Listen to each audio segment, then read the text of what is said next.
We're in. We're ready to go. Good morning, Rebecca Elliott. Good morning to you, Kirsten. How are you? It's my favourite time of the week. It's podcast time. Yes, it is. I'm excited to be here.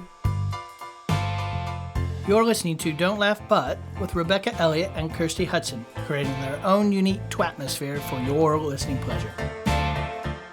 You are the happiest person I've ever seen to come back from a smear test. I went for a smear test yesterday. You came in really jolly. It really pepped you up. Yeah, I did. I had a really good experience in my smear test. You had a wonderful smear test. I just went because I saw Nurse Lisa, right? And Nurse Lisa is so good at her job. Yeah. Right? Nurse Lisa put me to ease. I wasn't even that nervous.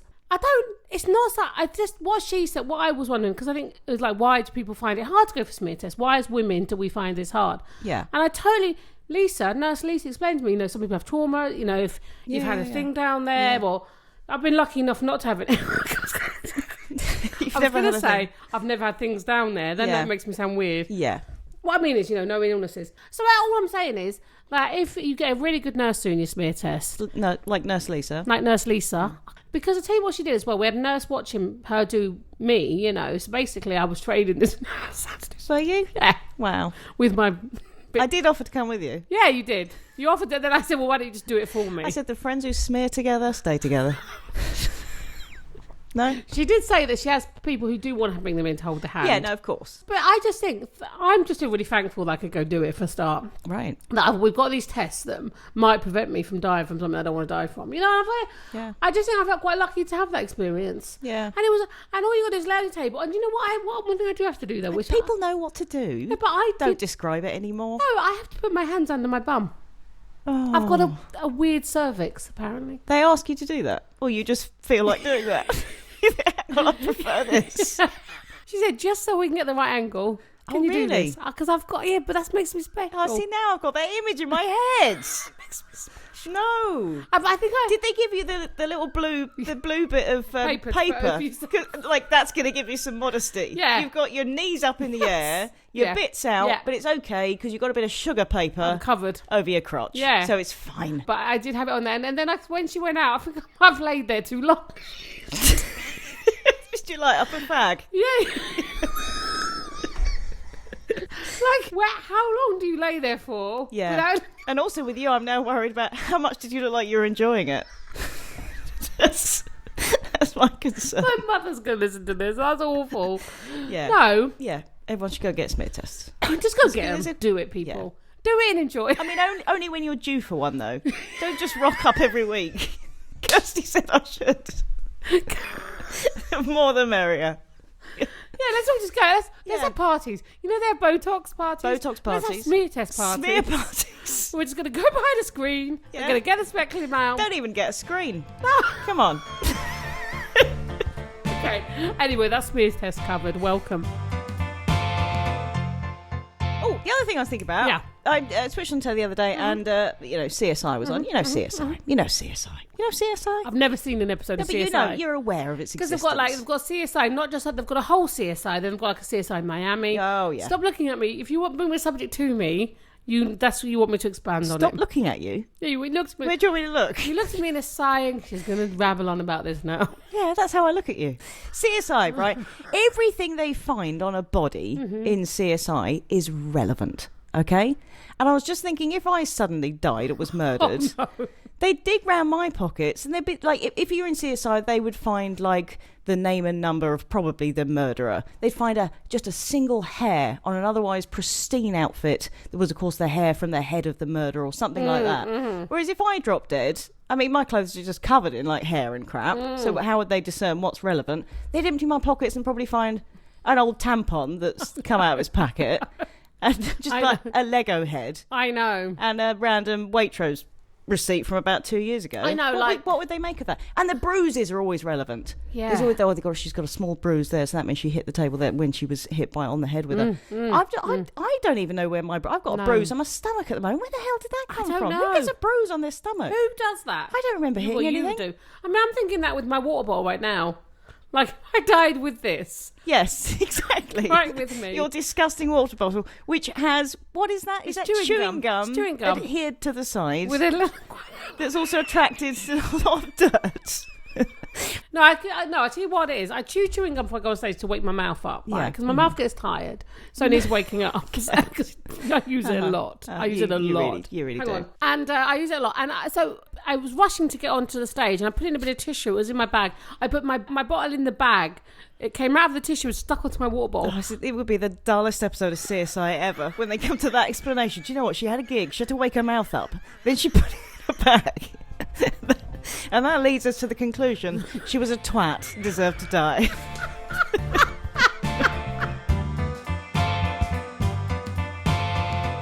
So we're supposed to be talking about death. Yeah. The cheery subject. Yeah. So obviously we've both had experience of death. We have. Your dad died. My dad died when I was 12, and he was 37. He was young. Very young. Yeah, he's died suddenly too, which is a bit of a bugger. And now you are going to out-trump me on the whole death. I was going to say I do death top trumps you because do. my daughter died. Yeah. So, do you know what I mean? I know. So, yeah, you do out-trump me with your daughter dying. Yeah, a little bit. You know. Quite a lot. I mean, if someone went, who do you feel more sorry for? Someone whose dad died or someone whose daughter died? Yeah. Like, you get a point. But then can you compare death, really? It's all just shit. It is shit. And it all affects people in totally different ways. It does. I was going to ask you about laughter and joking around death. Yes. When your dad was dying, were you the kind of family that would still make jokes? Yes, Did we you very feel guilty much. about it? No guilt. And my mum's a nurse as well, so she had quite a dark sense of humour anyway. Right. So I think it's... Because people say that you kind of... if you use humour as a defence mechanism. Mm-hmm. And I think that's just so much crap. Right. I think that humour is the way to get through life. Yeah. I think it's absolutely a tool to get it's through so healing moments and crap. And literally the day Clemmy died, which was obviously horrific, and my brother and my sister-in-law, who I love very much, they live in Paraguay. They happened to be here, which was amazing in itself because they're never in the country. They happened to be in the country. So they came to the hospital and Clemmy was lying there and she'd gone and it was all horrible, and obviously we're all distraught, obviously, while she's lying there. And it was December, and Clemmy had her Christmas play due, which was always amazing at her, because obviously she went to a special needs school. Mm-hmm. Christmas play was always just a joy. But anyway, she'd had it that day, and she'd had to wear some stupid costume for it. And but my sister-in-law Marion just kind of leaned over Clemmy and obviously wiped away tears and just went, "Man, she really didn't want to do her school play, did she?" You know? And the thing is that I think a lot of people would have thought inappropriate, but I just needed that to break that tension. Yeah. Just laughing through tears in moments like that is precisely what you want, and kind of brings you all closer. All the people who are standing around her body at that time, you just kind of... I don't think humour's ever inappropriate. No, and I think it's really crazy to defending against what? Yeah. Like, the defending against this horrendous pain that I'm feeling. Actually, it's like crazy. You know, it's like it's cathartic and it is uniting. And death makes absolutely no sense. No. Like, how can, 1 minute you're here and then you're not just here? Gone. Yeah. And what does that mean? And, like, it makes no sense at all. Like, where's my dad's all his thoughts and his dreams and his plans and his ideas? Exactly. Where do they all go? It's this, because I think, like, in everyone's... This is going to sound out there. I'm going to go with it anyway. In everyone's brain, in everyone's head, rather than brain. Mm-hmm. Mind. We use the word mind. Mind. In everyone's mind is like a whole world, because that particular perspective of life, you know, your particular perspective of life, I will never come close to experiencing. So when that dies, it's like a whole world dying. All their experience of the world, it's just gone. Mm-hmm. So yeah, if there's not a life after death, then that's just pretty... That's kind of weird. And there is a school of thought that suggests that the world isn't real anyway, that it is only what we project out onto it. There is a whole kind of philosophy behind that. There is. I can see you just rolling your eyes at that. No, I'm enjoying it. Carry on. So I think it isn't a far step to go from what you're saying. Do you think we're all in the Matrix? I think if I'd seen the Matrix, I'd say yes, but I haven't. You not seen the Matrix? Because I haven't seen it. God. Because I like Keanu Reeves as well, so I'm not sure He never ages, does he? No, Like- he's had loads of tragedy in his life. He has. He had a child die, I believe, didn't he? I don't know. I just know he's had loads of tragedy. It just makes me fancy him a little bit more. Does Think, it? Oh, he's dealt with a lot. Oh, yeah, If blokes have death in their life, I think they become more attractive because we think, he's sensitive. He's had to deal with a lot. I think when women have had people die, I think it's more likely the bloke's just going to think, oh, she's needy. Yeah. Baggage. Yeah. You're listening to Don't Laugh But. Two women talking with enthusiasm about what they reckon, as if it in some way matters. Right, so today we're talking about movies. We're at the movies. Already I'm concerned because I just know that most of this conversation is going to be me going, what's that person's name? What's that film called? Because I don't remember directors' names. No. I don't remember actors' names. So it might be fun, is all I'm saying. Just, it might be frustrating. If someone asks me, what's your favourite film? I tend to say Eternal Sunshine of the Spotless Mind. Right. Which is up there. Yes. But actually, it's Dirty Dancing. Is your top favourite film ever? Yeah. I have a favourite film like that. Mine Go is on. Grease. I love that film. When I acted that out with some friends of mine when I was living in Holland. Okay. And they'd come over and we would act it out. And I always played Kaniki and Danny. Really? You didn't Really. want to play the main character? Was it Sandy? Danny is the main character. Then I would become... Yeah, but the main female character. No, because Kaniki and Danny are much more interesting. Like Danny... Well, that's true. But isn't that really- often the way in Danny's films? okay. The male character's a bit more interesting. Well, yeah. That's part of the problem. Well, I think that's it. I think that is changing more and more now. I think it is changing, but now we get that kind of, it's got a strong female lead I character. know. Like, all females are, what do you mean by strong? I know, I know it's not a movie. They talked about that a lot in Killing Eve. Like it's a strong female. Have you seen? Killing Eve? I love Killing Eve. You know how it's a strong female. And then they'll ask the actress, how does it feel to play a strong female character? But you wouldn't ask a male actor that No, about any character, because what is a strong? It's just a female character. it's just a woman. You're saying that normally women are pathetic, I know, but this is, out of the ordinary because this is a strong one. I know. Shawshank Redemption. Now, isn't that just everyone's favourite film? But it's though? boring to say that because it's everyone's favourite film. is. It's a hard film to watch. I know, but like Morgan When he gets Freeman- out of that tunnel. Yeah. That's a good moment. There's something about Morgan Freeman that you can listen to and watch and enjoy. Like I knew Andy was a good man. Was that was that good? That was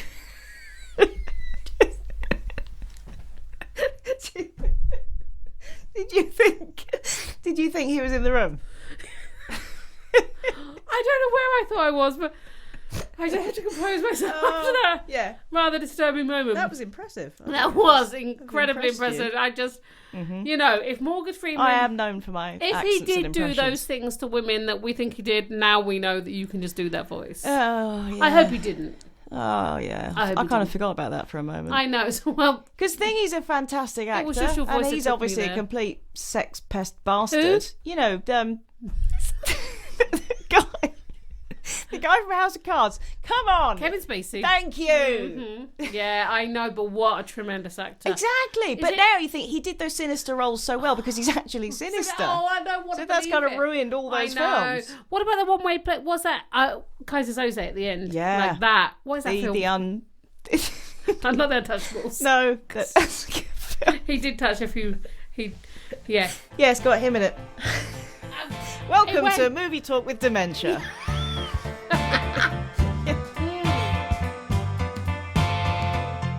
3 o'clock this morning, I went to the toilet and there was this, I think it's a magpie, and it sounds like about 47 T-Rexes just outside my bathroom that'd be a window. crow. Would it? Yeah, a bit of crow, mate.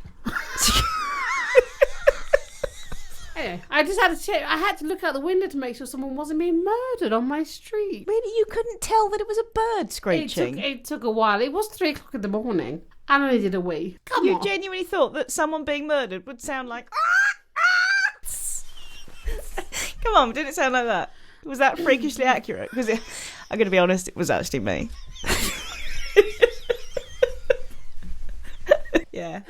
Imagine it with a loud inhaler. Also, I love the fact that you just said a loud inhaler.